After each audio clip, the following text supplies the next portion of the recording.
So this is the dominant, for example, the very fact that we are talking, this is October the 13th, 2014, the fact that we're talking about racism, the fact that we're talking about something that I wrote about racism speaks to the dominance of racism, and there's no way of escaping it. For example, all of the issues that are in Ferguson are related to racism, white supremacy, black males being killed by white males with guns. Your chapter 15, The Symbolism, Logic, and Meaning of Justifiable Homicide in the 1980s. This book, by the way, was written in the 1980s. So what you're saying to me is even more poignant as I was rereading this chapter 15 last night. I'm like, wait a minute. This is still going on, and you break down how this system of justifiable homicide as it relates to police officers and black males in particular in the society came about. Can you talk a little bit about that? Because Ferguson today, they had a march yesterday, actually this weekend, and I'm going to talk about that later on in the show. But yeah, that's a hotbed right now. That topic is, and everyone thinks it's new, but it's not. See, it's not new. It's not new at all. In other words, aspects, the dynamic of racism, white supremacy has been black people's experience for the last 500 years. And black people have operated in a system of praying and hoping that tomorrow it will be gone. Or if certain legislation is passed, it'll be gone. Just like our ancestors who were enslaved.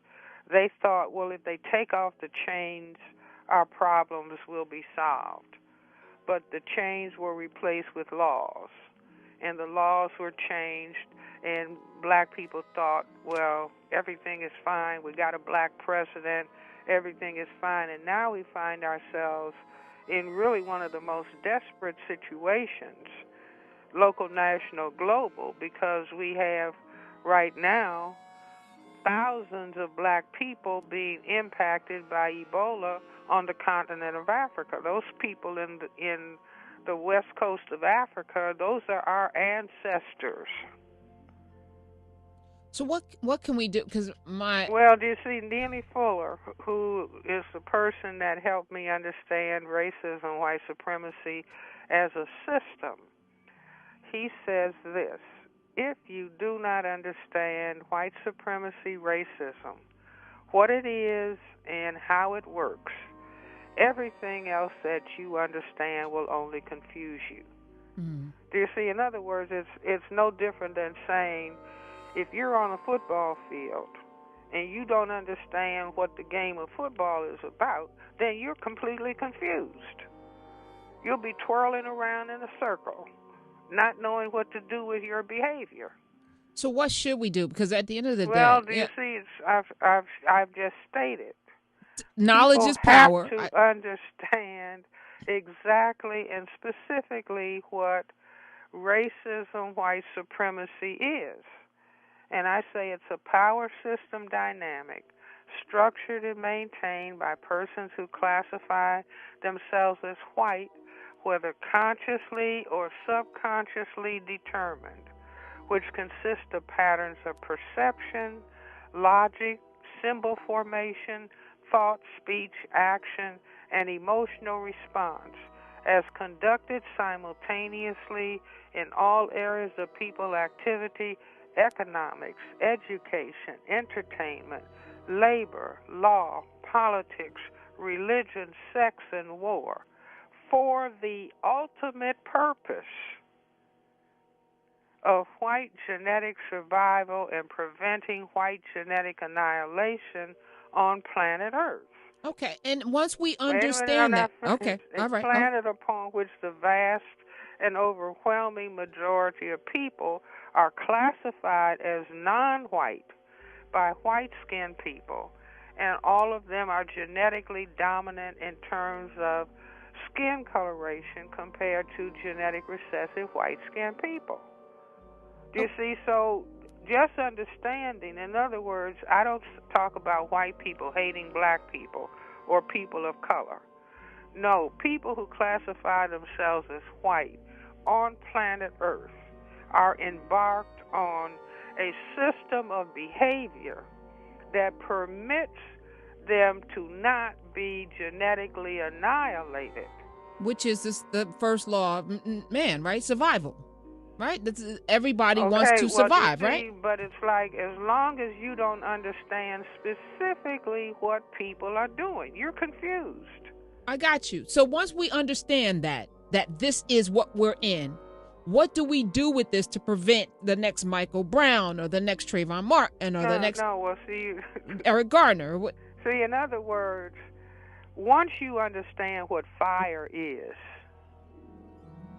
you don't go around asking people, if fire breaks out in your home, what do I do? Because you understand fire. You don't stand in your house looking at a fire and telling yourself it's a bunch of a rose bush growing in the corner.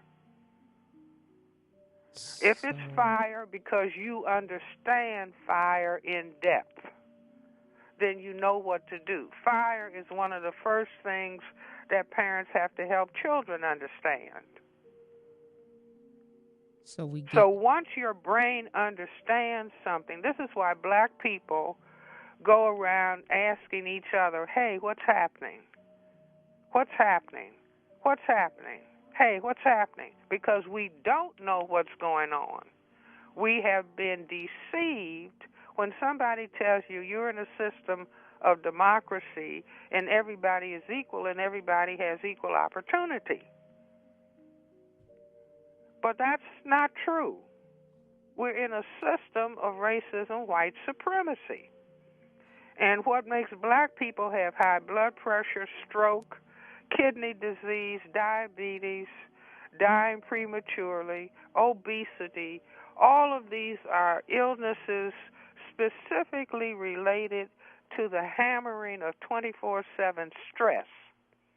Racism, white supremacy is 24/7 stress on black people. It's a black man just in my office talking about the employment stress as people try to prevent a highly educated, well-trained black male from advancing in a job situation. Look at what is happening to President Obama.